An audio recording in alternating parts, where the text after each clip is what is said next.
Hello friends, आपका मेरे channel आयु नोट्स में हार्दिक स्वागत है। आज का टॉपिक है एनाफिलैक्सिस। आज हम टॉपिक कवर करेंगे एनाफिलैक्सिस की एनाफिलैक्सिस होता क्या है। तो हम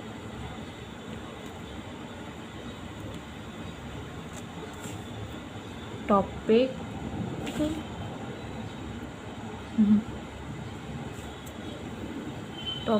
एनाफिलैक्सिस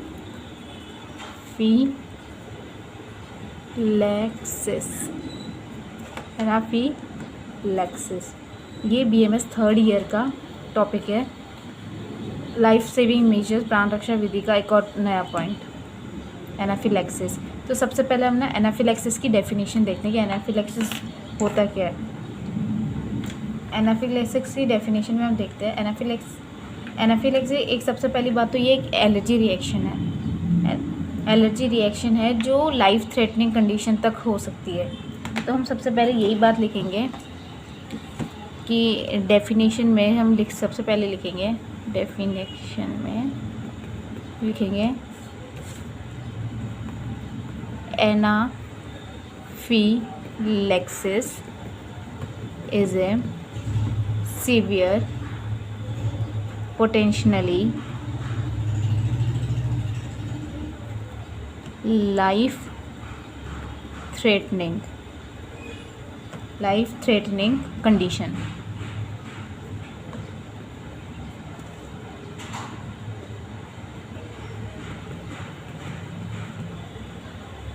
ये किसकी वजह से होता है? Occur due to exposure to something occur due to exposure to something you are allergic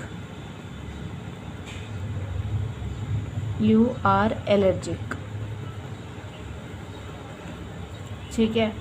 तो एनाफिलैक्सिस की डेफिनेशन में हमने कौन कौन सी बातें देखी। सबसे पहले तो हमने ये देखा कि एक तो severe potentially life threatening condition है। ठीक है, ये एक पॉइंट इंपॉर्टेंट है। और ये होता कब है? अकर जब आप एक्सपोज होते हैं किसी एलर्जी के साथ।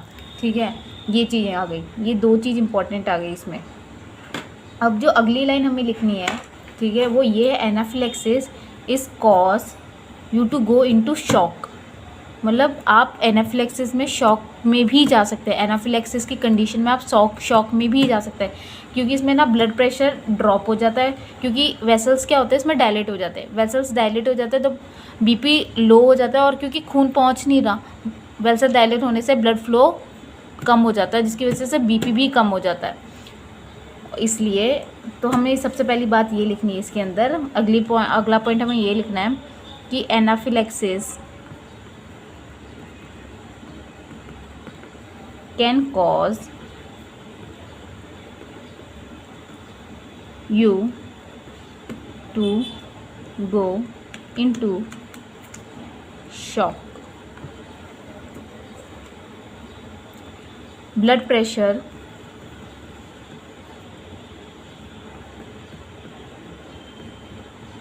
suddenly drop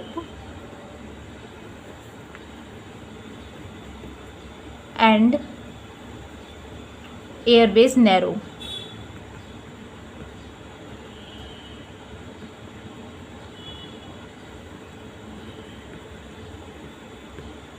blocking normal breathing, इसमें सांस लेने में तकलीफ होती है।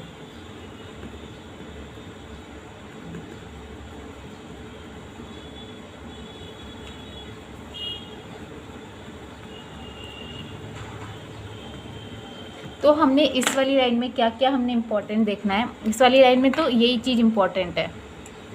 इस वाली लाइन में यही चीज़ इम्पोर्टेंट है कि आप शॉक में जा सकते हैं। इस कंडीशन में शॉक में जा सकते हैं, क्योंकि बीपी जो है ना वो घट जाता है। बीपी कम क्यों हो जाता है? क्योंकि वेसल्स डायलेट हो जाते हैं। वेसल डायलेट होने की वजह से जो ब्लड फ्लो है वो कम हो जाता है। ब्लड फ्लो कम हो जाता है, और इसमें एयरवेज मतलब जो हम सांस लेते हैं, ठीक है, वो नैरो हो जाते हैं, जिसकी वजह से हमारी सांस एकदम करके जो सांसें आती हैं वो हो जाती है। जैसे अपन नहीं एलर्जी रिएक्शन मतलब सांसें ऊपर नीचे हो जाती है, एकदम रैपिड इंक्रीज हो जाती है ब्रीथिंग की, वो कंडीशन इसमें आ जाती है। तो अब हम अगला पॉइंट पढ़ेंगे, ब्लॉकिंग नॉर्मल ब्रीथिंग होगा। अब हम इसमें ना सिम्टम्स कवर करते हैं। तो इसके हम सिम्टम्स कवर करते हैं 1 मिनट। अब हम इसके ना सिम्टम्स पढ़ेंगे। तो इसके सिम्टम्स क्या क्या हो सकते हैं। तो इसके सिम्टम्स में स्किन रिएक्शन हो सकता है, स्किन रिएक्शन। उसके बाद a weak and rapid pulse. हमने कहा ना सांसें ऊपर नीचे हो जाती हैं और मतलब या सांस एक जो अपनी पल्स होंगी वो एकदम वीक होंगी या रैपिड होंगी। मतलब वीक और रैपिड मीन जो जो से धक धक धक धक धक धक धक धक एकदम से हो रहा है। तो a weak and rapid pulse. Dizziness होगी और फेंटिंग होगी। Dizziness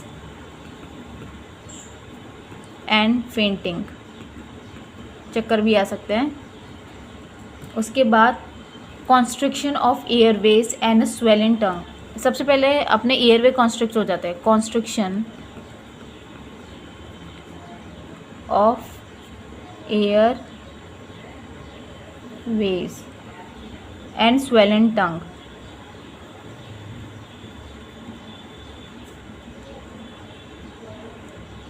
swollen tongue, swollen tongue, which can cause wheezing and trouble breathing, which can cause wheezing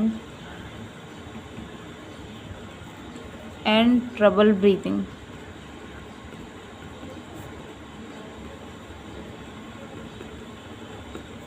तो अगला पॉइंट है हमारा कि हम कैसे पता लगाएंगे कि इसकी डायग्नोसिस को कैसे कंफर्म करेंगे कि ये मतलब कि कौन सा एलर्जी रिएक्शन है। तो अगर हमें पेपर में लिखना है, ये पेपर पॉइंट ऑफ व्यू से है, ये पेपर पॉइंट ऑफ व्यू में हमें क्या क्या लिखना है ये उस पॉइंट ऑफ व्यू से है कि हमें क्या क्या चीज़ें लिखनी चाहिए पेपर में।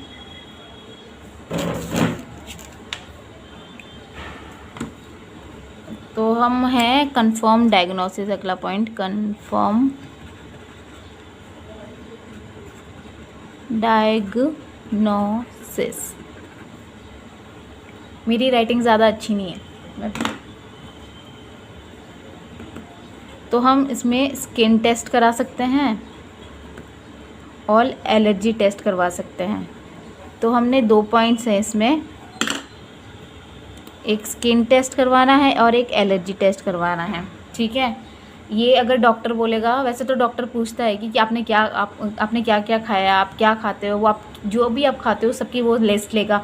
कोई मेडिसिन्स तो नहीं लेते आप, जैसे जितनी भी मेडिसिन्स हैं उनमें से किसी से एलर्जी हो सकती है। जैसे किसी को पीनट खाने से एलर्जी हो जाती है, किसी को बी स्ट्रिंग से एलर्जी हो जाती है, तो किसी ना किसी चीज़ पोलन ग्रेन से एलर्जी होती है। तो डॉक्टर पूछता है कि आप इस चीज़ से एलर्जिक हैं, तो वो चीज़ें पूछता है, उसके बाद मेडिसिन वगैरह प्रोवाइड की जाती हैं। और अगर फिर भी कंफर्म करने के लिए स्किन टेस्ट किया जाता है और एलर्जी टेस्ट किया जाता है। और जो अगला पॉइंट है वो हम करेंगे। अगला पॉइंट हमने करना है इसकी मैनेजमेंट कैसे करते हैं, तो हम मैनेजमेंट कवर करते हैं। अब अगला पॉइंट हमारा मैनेजमेंट है, तो हम मैनेजमेंट करते हैं। मैनेजमेंट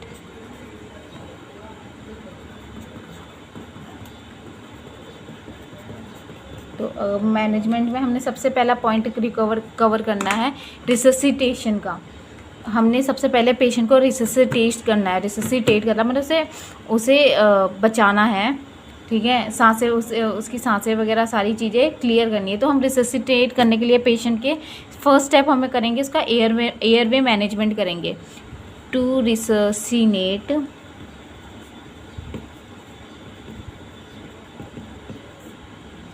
पेशेंट, तो हमारा फर्स्ट स्टेप है एयरवे मैनेजमेंट। सबसे पहले हम एयरवे मैनेजमेंट करेंगे। ठीक है, कि उसकी सांसें वगैरह क्लियर, उसका जो नैरो पाथ है उसे वो नैरो पाथ हो एकदम डायलेट हो जाए, एयरवे का नैरो पाथ डायलेट हो जाए। उसके बाद हम करेंगे उसे ऑक्सीजन प्रोवाइड कराएंगे, supplemental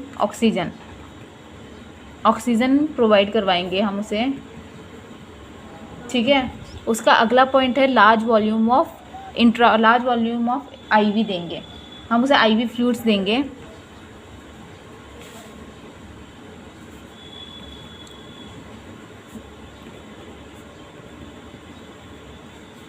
of intravenous fluid, venous fluid. ठीक है, तो अगला पॉइंट है हमारा, उसे क्लोज मॉनिटर करेंगे, मतलब हम देखेंगे कि वो ठीक है कि नहीं है। तो क्लोज मॉनिटरिंग भी हमारा पॉइंट है इसका, कि हम उसे क्लोज मॉनिटर करेंगे।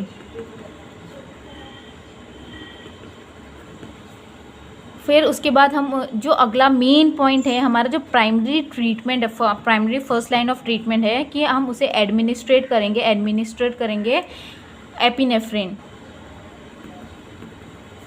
Administration of epinephrine.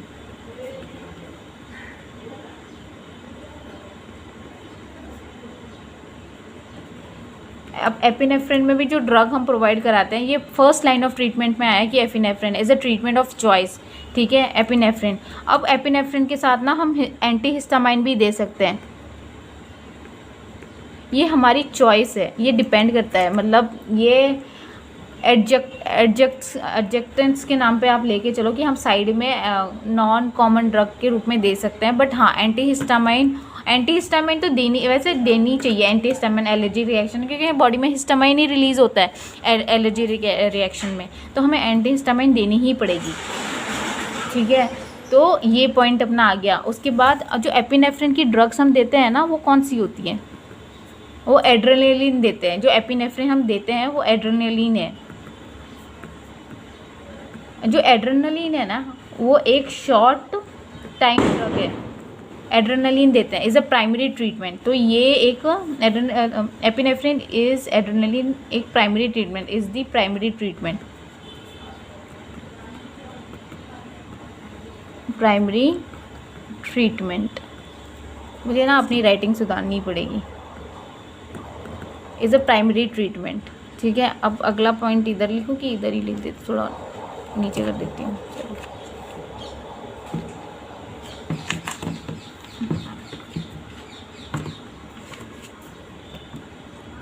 As a primary treatment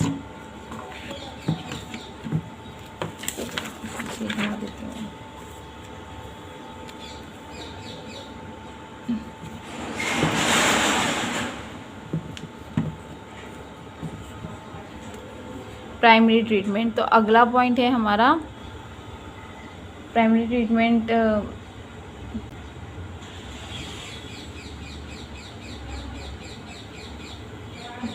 अब हमें जो एपिनेफ्रिन देना है, हमें सबसे इम्पॉर्टेंट पॉइंट याद करनी है, जो रिकमेंड क्या करना है हमें जो एपिनेफ्रिन रिकमेंडेड, कौन सी बात हमें याद रखनी है।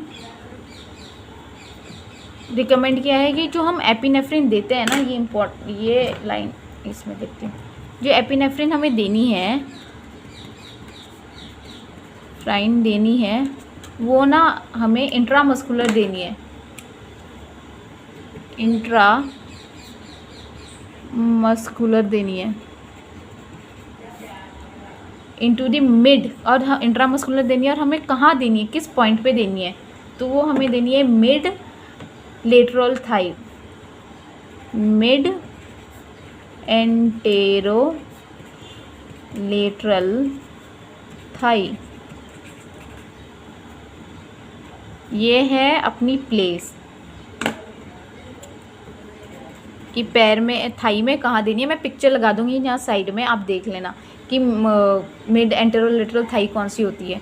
और सबसे इम्पॉर्टेंट बात, अब जो सबसे ज़्यादा इम्पॉर्टेंट बात है कि ये ना हमें ये इंजेक्शन 5 to 15 मिनट्स में बार बार देना है।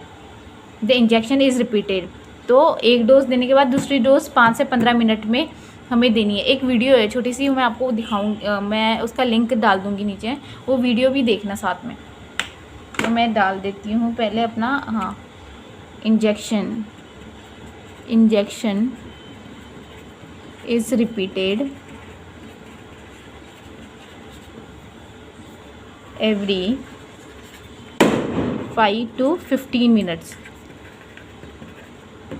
तो ये याद रखना कि हमें 5-5 मिनट में इंजेक्शन देना है। एक पहला डोज 5 मिनट पहले दिया, फिर दूसरा डोज 5 मिनट बाद दिया। ये हम इसलिए देते हैं कि जो एपिनेफ्रिन होता है ना, वो एक शॉर्ट एक्टिंग ड्रग है। Epinephrine is a short acting drug. ठीक है, अब एड्रेनलिन देते हैं, एड्रेनलिन का इंजेक्शन लगाते हैं। अब हमें एक और चीज़ याद रखनी है कि हम ना इसके साथ ना स्टेरॉयड भी दे सकते हैं। डेक्सामेथासोन जैसे स्टेरॉइड दे सकते हैं। तो ये कंपल्सरी नहीं है, बट ये एक क्या ना, एक बड़ी महत्व की चीज़ के साथ एक कम महत्व वाली चीज़। तो एपिनेफ्रिन के इंजेक्शन के साथ हम स्टेरॉइड भी दे सकते हैं। तो लिख देती हूँ मैं नीचे, वैसे ये एपिनेफ्रिन प्लस स्टेरॉइड। तो ब्रैकेट में डाल के रख रही हूँ कि स्टेरॉइड एक एडजंक्टेंट है, ठीक है, एडजंक्ट है।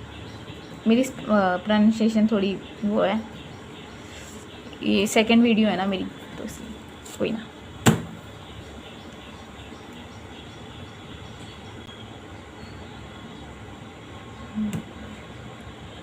तो अब हम अगला पॉइंट करेंगे कि हम इसमें ना ट्रीटमेंट में क्या देते हैं।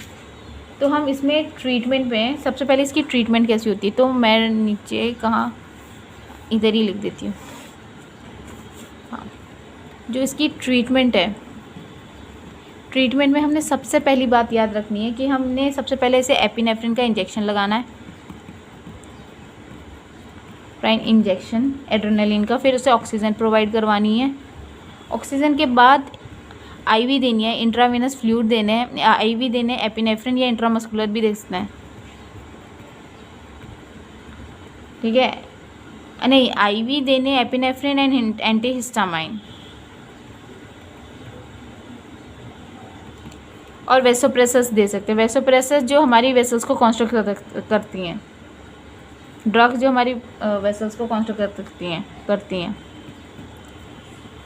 थोड़े क्लियर नहीं है, बट हाँ ये पूरा है इसका। Thank you for watching. मेरे चैनल को लाइक सब्सक्राइब करके जाना। Thank you.